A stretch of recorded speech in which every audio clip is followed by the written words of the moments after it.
Hey everybody, we're back for a little bit more of the teaching from home slash learning from home. So we're gonna pick up right where we left off. If you feel like you have missed something, go back, find that last video, watch the last few minutes. Should be caught up and good to go. And we left off speaking about societal expectations and how they differ based on gender and those types of things.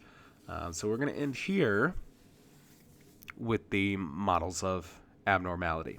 Okay, so we've got 5 models here that we're gonna start talking about today. So let's just jump into it. All right. So we have the biological model, and this is where behavior is caused by those biological changes in the chemical or structural or genetic systems of the body. Pretty much any system that we currently are aware of that exists in the human body, this is what it's going to affect here. Next, we have the psychodynamic model. Abnormal behavior stems from repressed conflicts and urges that are fighting to become conscious. So this is the sort of thing that you don't know is happening that's happening. And I know that sounds odd, but I think we've all at one point or another in our lives had something we weren't aware of that was happening, that we sort of repressed or that we didn't know, and then all of a sudden it happens and you realize like, oh man, this is happening, or that is what it was. And so it's just behavior that stems from those pieces of subconscious behavior that change or shape our behavior. Next, we have behaviorism. This is where you learned that abnormal behavior. So we all have family members that we have known who have done some weird things. Now, this wouldn't necessarily be genetic. It would just be that you learned that behavior through many, many, many times of witnessing it or knowing what is going on, those types of things.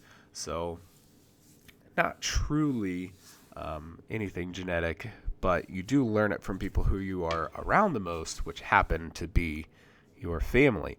So, it's a little give and take there. Next, we have the cognitive perspective. And this is abnormal behavior that comes from irrational beliefs or logical patterns of thought. So, any tinfoil hat wearers out there? Any conspiracy theorists? This is where you're going to fall. Right here. Comes from that irrational belief in a logical pattern of thought that essentially comes from learned abnormal behavior, but this one could also be a little bit genetic. So this is where people begin to make connections and ties to things that maybe actually aren't there. And they begin to have those beliefs, and it stems and bleeds into other beliefs, and then that's where we sort of get conspiracy theories from. And last but not least, we have the biosocial model here. The biosocial model is abnormal behavior is the results of combined and interacting forces, biological, psychological, social, and cultural influences.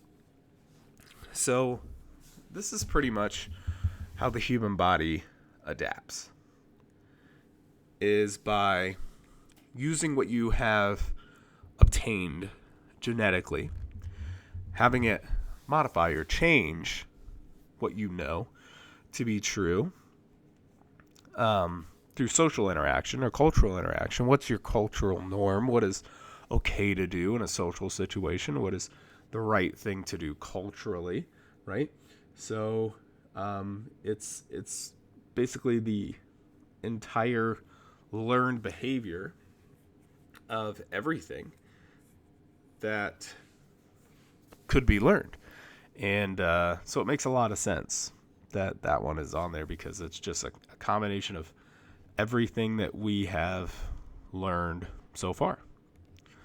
So give me 1 second here. I have to share my screen quickly.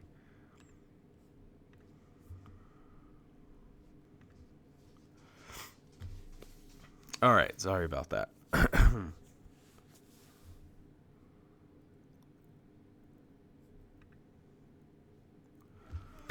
So, next we're going to talk about the DSM classification system. So, what is DSM? Well, it stands for Diagnostic and Statistical Manual of Mental Disorders. This is the big book of what's going on in your brain. What conditions do you have? All right, you can buy this online, and it's not that hard to get a hold of. Can be a little expensive, but it's not crazy.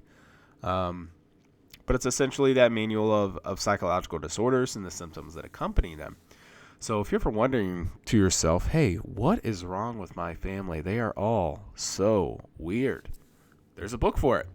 You just got to look in that book, find the symptoms, and you might be able to even begin to diagnose actually what is happening, what's going on with your family. So I know I, for one, would love this book to be able to classify certain things. However, it may also bring to light certain patterns of behavior, things I've learned socially or culturally or genetically, and expose my behavior. But I think overall, knowing that you have those things might actually help you. So this is the big book, and it does a few things in the book. It divides those disorders, the facts about those disorders or the person being diagnosed, into 5 different axes. So I know that word looks like axes, but it is axes, as in plural axis. So axes. And those 5 are what's coming up next right here. So the 5 axes of the DSM. So axis 1 we're going to talk about is clinical disorders. And it contains the disorders that bring most people to the attention of like psychological professional. So with the exception of like personality disorders and stuff, all of the psychological disorders are listed on this axis. So it's where I would say it's where most things, most common things tend to fall, right? Because it contains those disorders that bring most people to the attention of a psychological professional. This could be repressed childhood emotion or trauma. This could be, not properly dealing with a particularly hurtful or trying situation when you were young. It could be a whole bunch of different things. Failed marriage, where you're going to marriage counseling. It could be a whole lot of different things. So that clinical disorders axis here is definitely one that is very common to find a lot of things. Axis 2, we're looking at personality disorders and mental retardation, which is the medical term for individuals with special needs. So it also lists personality disorders along with those items that cause mental retardation. They're most often now called intellectual disabilities. And so that's the more common term to refer to them as. So intellectual disabilities are sort of what we're dealing with here. Personality disorders are some of the things we talked about, but that would be like dissociative personality or multiple personality, those types of things. And with the the rest of the intellectual disabilities, things such as Down syndrome and other aspects of intellectual disability that I think we've all experienced at some point in our educational career. I, for one, have had many positive experiences with those individuals. They tend to be very kind, in my opinion, very pure people. My mom worked with individuals with intellectual disabilities for most of my life, and so it's excuse me. So it hits a little closer to home for me for those types of things. I don't have any family members that would fall into that category, with the exception of one that I didn't really get to know that well. So definitely something that hits home for me, and I know many of you also could say the same thing. Axis 3, so now we're talking about general medical conditions, changing gears a little bit. So this includes the physical disorders that affect a person's psychological well-being. This could include things like diabetes, particularly juvenile diabetes, where you are really, really young, chromosomal disorders, and the one that comes to mind isn't one that we've talked about, but such as like Klinefelter's syndrome and high blood pressure, or even there's one that gives an individual an extra sex characteristic, and I can't remember the classification or the name of that, but essentially you'll have XXY chromosome. You'll have 3 sex chromosomes.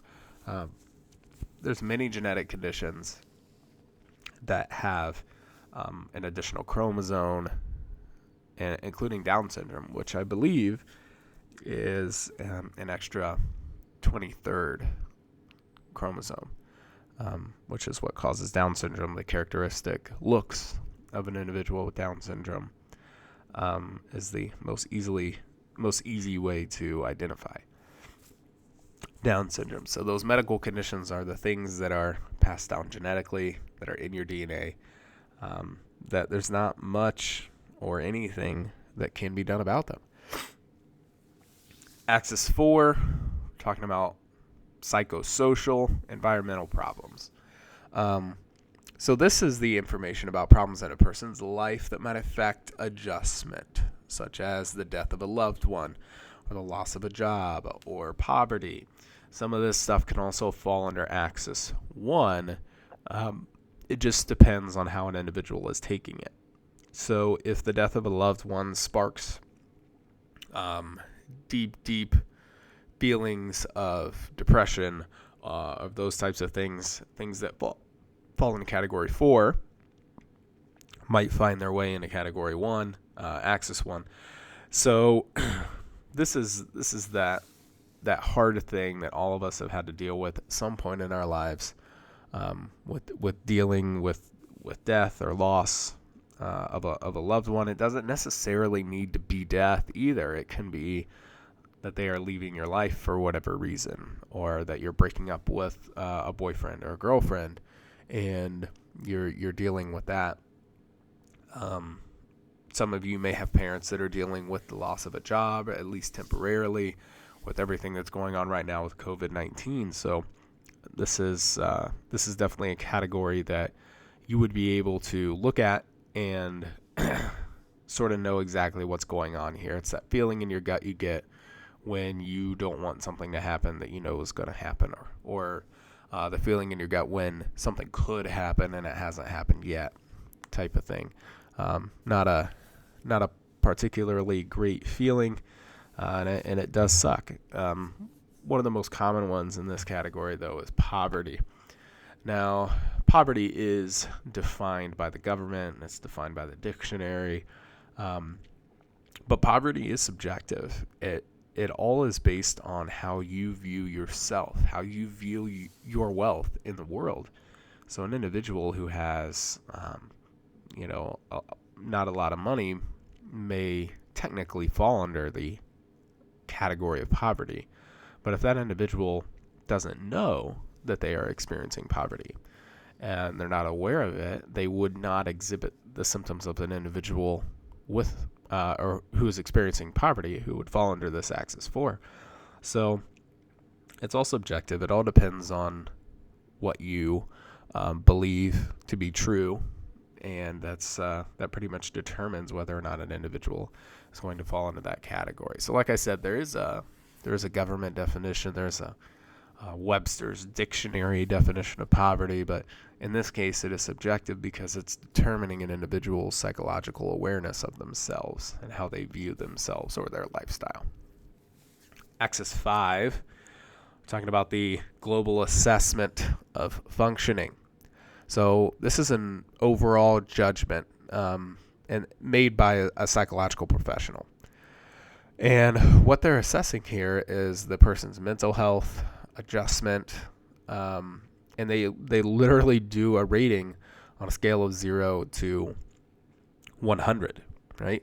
So they take into account all of the things that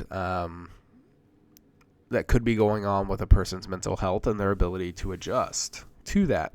And they give it a rating, 0 being very poor and 100 being as good as it possibly can be. And they assign that score in this axis, and that's how they're going to make their judgments, their decisions on treatment and those types of things, or decide not to do treatment anymore. That's also a possibility. That's also a thing that could happen. So these are the 5 axes of the DSM, which again is the entire system of mental disorders. So let's talk about some of the things that fall on Axis 1 here. So disorders usually first diagnosed when you're very young would fall into this. This could be learning disabilities, ADD, ADHD, some bedwetting disorders, speech.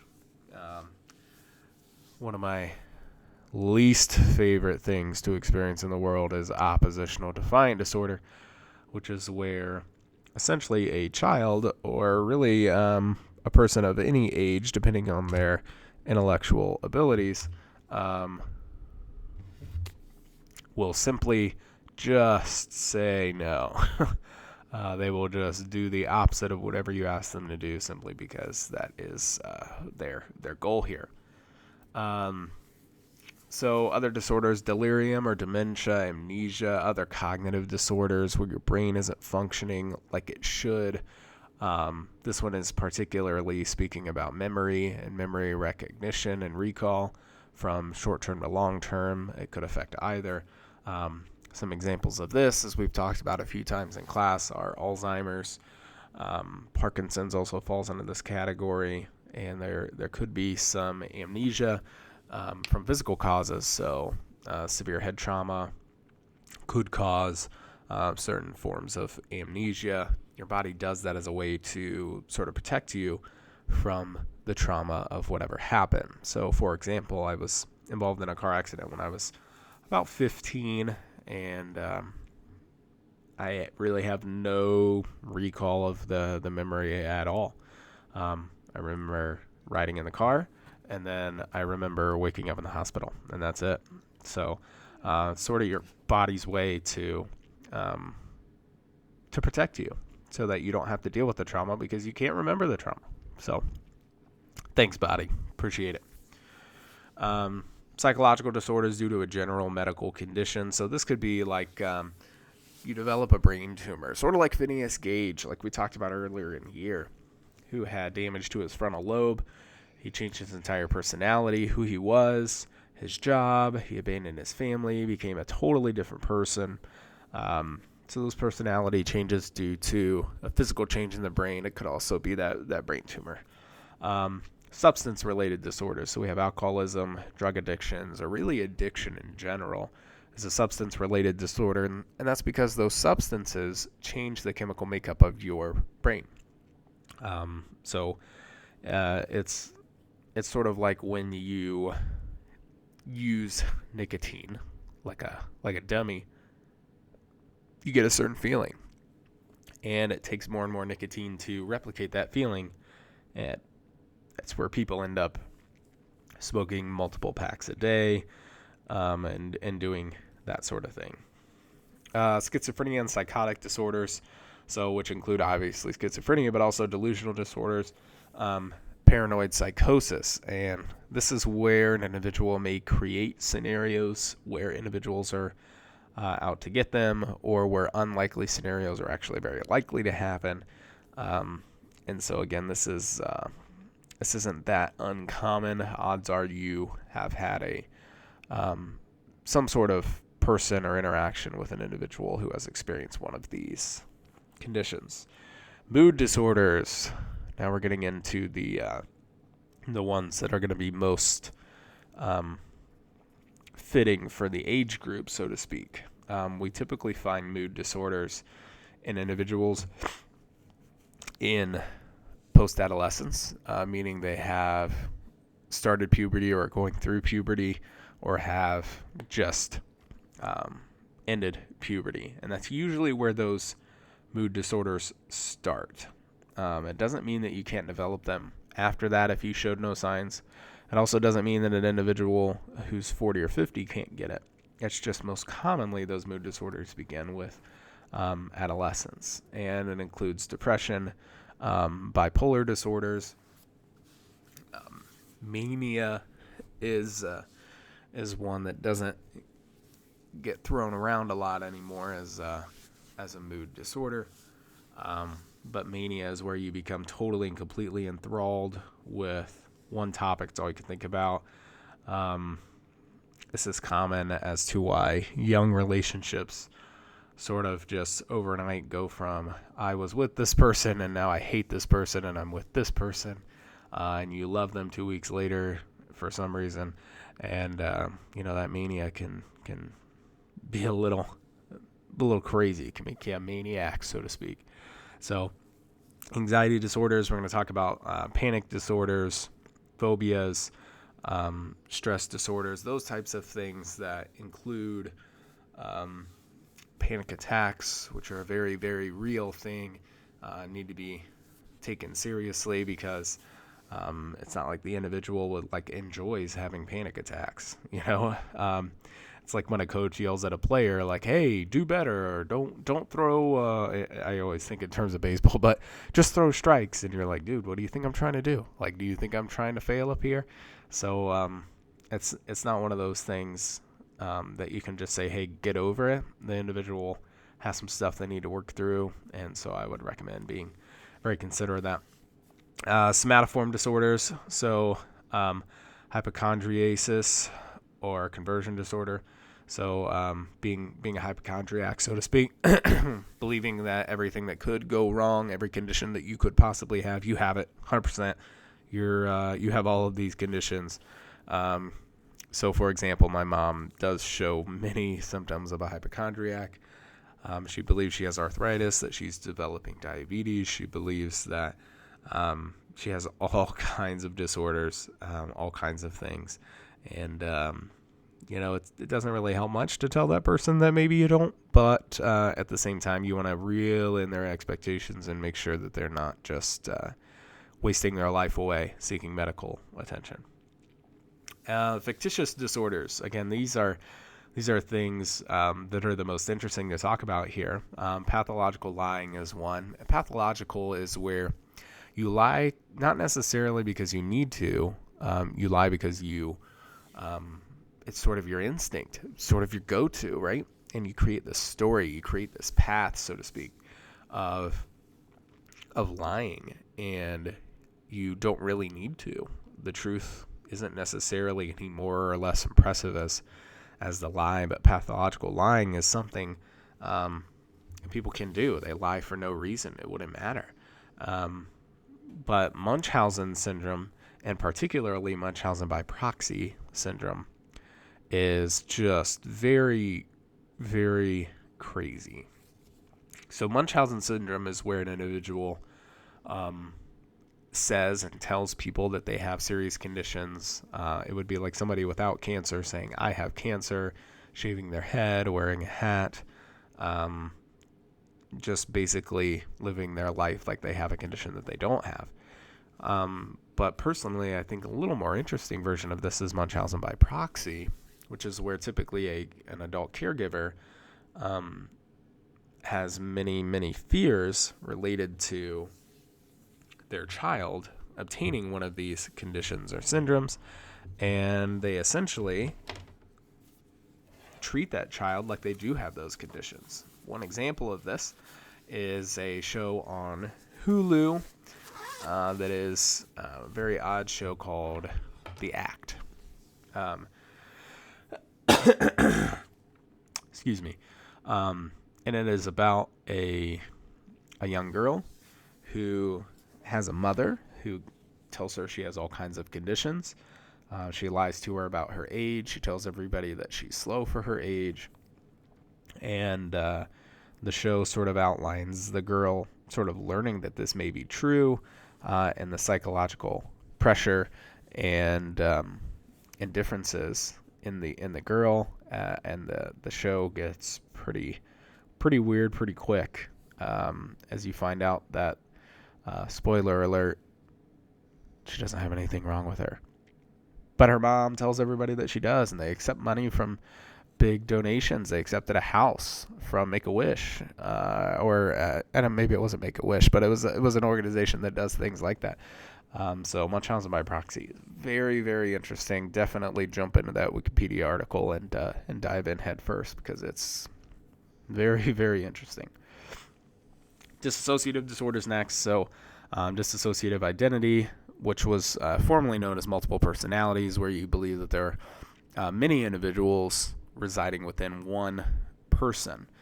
So you would have, instead of one personality in your frontal lobe, you would have many individual identities that may manifest themselves at any given time, depending on what is going on. You also could have amnesia not due to physical causes. So this is very common in individuals who have dissociative identity disorder, because essentially their consciousness is moved from one personality to the next personality, which makes it difficult to transfer short-term to long-term. The interesting part of this, however, is that whichever personality was manifesting at that particular time maybe wouldn't experience amnesia. But if a different personality manifests itself, then they would have trouble remembering that, which is sort of an odd thing. Next, we have sexual and gender identity disorders. So sexual desire disorders, paraphilias, which is sexual arousal to objects, or having sexual arousal in unusual situations, those types of things. Now, we are not talking about adolescence, which of course it's an odd time in anyone's life, but we are talking about fully mature individuals experiencing arousal to various objects or things around them, or in particular unusual situations. So sex addiction also can fall in here, as well as up into substance-related disorders. It's not necessarily a substance, but it does act the same way as an addiction to alcohol or drugs. Eating disorders, I'm not going to talk a whole lot about, because I think we sort of have heard about them, but we have anorexia nervosa and bulimia. Anorexia is where an individual chooses not to eat, usually related to body issues. Bulimia is where an individual will binge eat, and then force themselves to throw up that food that they have just eaten quite a bit of. Sleep disorders. We have insomnia, which, we have a student in our psych class who has explained that they have feelings of insomnia, and then it happens to them. It's a very real thing. I do know people that have experienced this, and it's a little weird. It's an odd one, because sometimes you just want to go to sleep and you can't. Sleep terror disorder, sleepwalking, and narcolepsy are a few other ones. Please don't confuse nightmares and sleep terrors. I know we've talked about this, but again, I want to remind you, a nightmare is something that you're scared of and you might cry about, but a sleep terror is truly where an individual's adrenaline is released, where they are screaming. They believe it's very real. It's a much more intense sort of nightmare. Sleepwalking, of course, just sort of think stepbrothers, but not in the sense that you can't wake them up. You're totally allowed to wake a sleepwalker up. Nothing is going to happen. You're going to be all good. All right. Narcolepsy, where you just bang, fall asleep at weird times in a given time. So definitely an odd one there. Impulse control disorders, and they're not really classified anywhere else. So kleptomania, where an individual might just steal stuff because they want to steal stuff. It's a little odd for sure. Pathological gambling, if anybody has a gambling problem, they would fall under this category of impulse control. Pyromania or pyromaniacs, people who like to play with fire, or in extreme cases start fires, they would fall there. And then we have adjustment disorders, which are mixed anxiety, conduct disturbances, those types of things. Those are much more mild emotions that can be managed when speaking with a health professional, or in some rare cases with a prescription. So here is some important information. So how common are psychological disorders?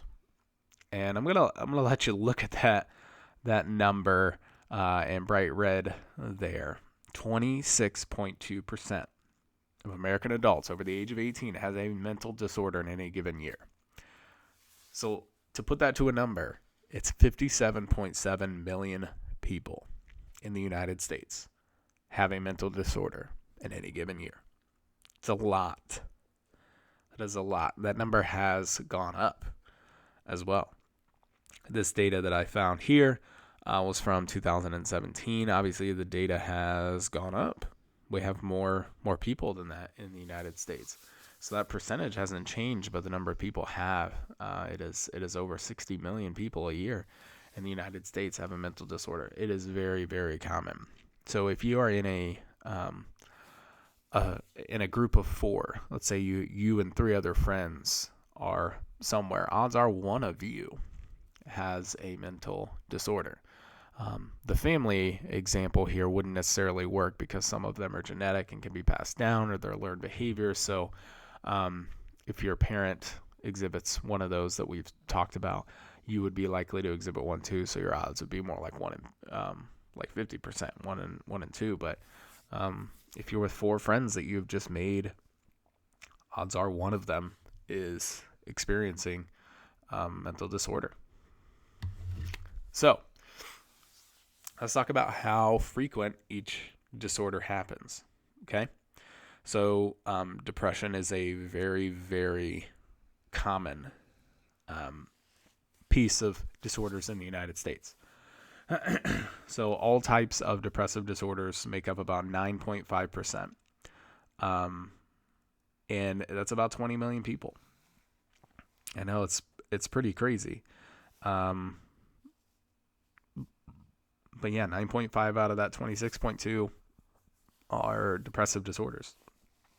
So the biggest portion of those are major depressive disorder.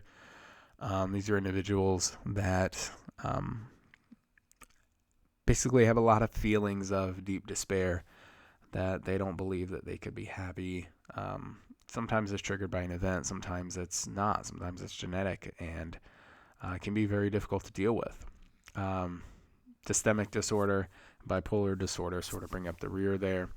As you can see, bipolar disorder is a little bit more prevalent than dystemic disorder.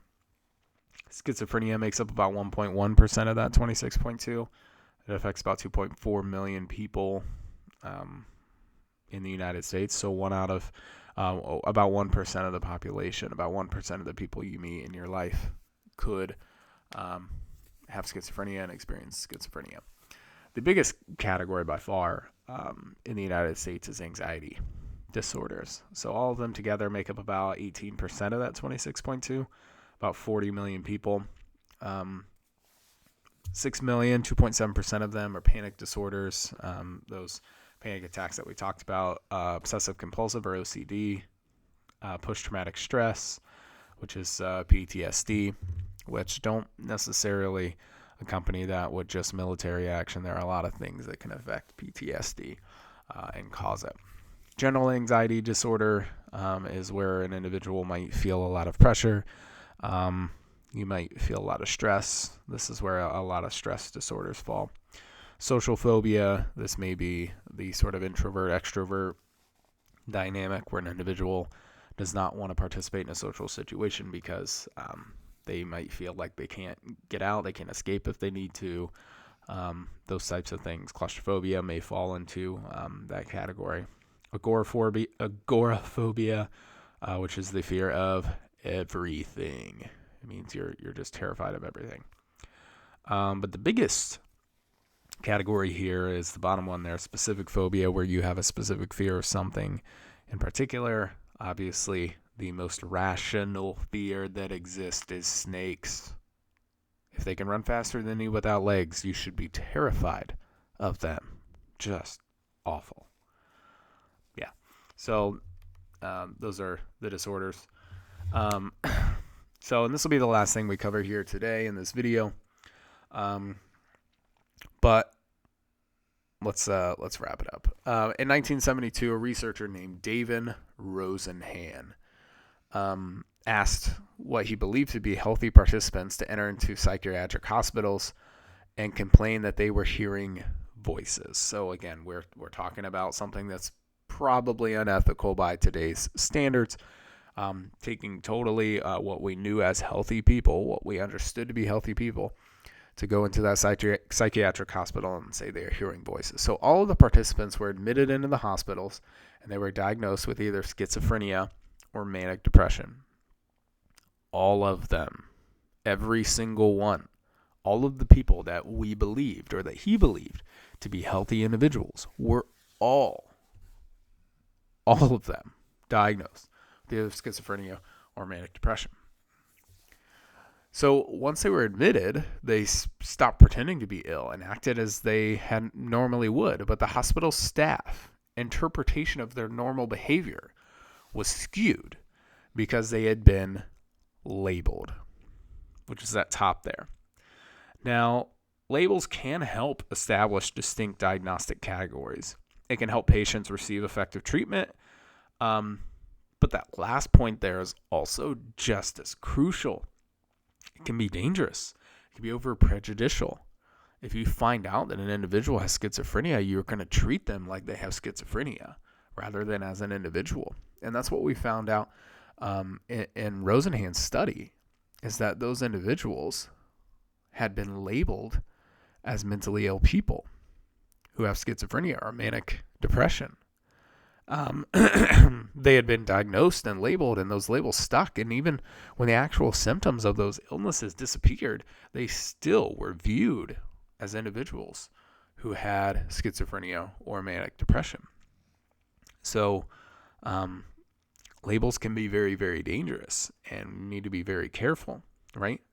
And as we found in that study, those psychological labels have a long-lasting and powerful effect on how individuals are treated and how they're approached by other individuals. Not even healthcare individuals, right? Like everyday life. When we find out somebody has some sort of thing, you may see other individuals be very mean, bullyish about it once they find out certain pieces. And obviously, bullying comes from an individual's belief to sort of disguise or hide their own personal insecurities by exposing other people's insecurities publicly. But it can really affect how other people see mental patients, and particularly how patients see themselves, right? And I know we've talked about this before, but if you believe you're sick, you're probably going to get sick because your brain does this thing where if you truly believe something, you're going to begin to act like it. If you believe that you are depressed, you are going to most likely have feelings of depression. Your brain's a very powerful thing, and labeling yourself as one thing or another can be very dangerous. So I would encourage you to not label yourself as anything, to label yourself as an individual. Do things that make you happy. Don't believe what your brain and what some groups of people tell you as far as your happiness and where it comes from and how to manufacture it. It's crucial that you don't allow those things to change who you feel you are. But it's also important to recognize some of your shortcomings and get the help that you need. Okay? So feel free if you have any questions. Again, office hours, 11 a.m. to 1 p.m., Monday, Tuesday, Wednesday, and Friday. So Monday through Friday. Please come and ask questions if you need them. Make sure you fill out the assessment attached with this video. And we will see you next week.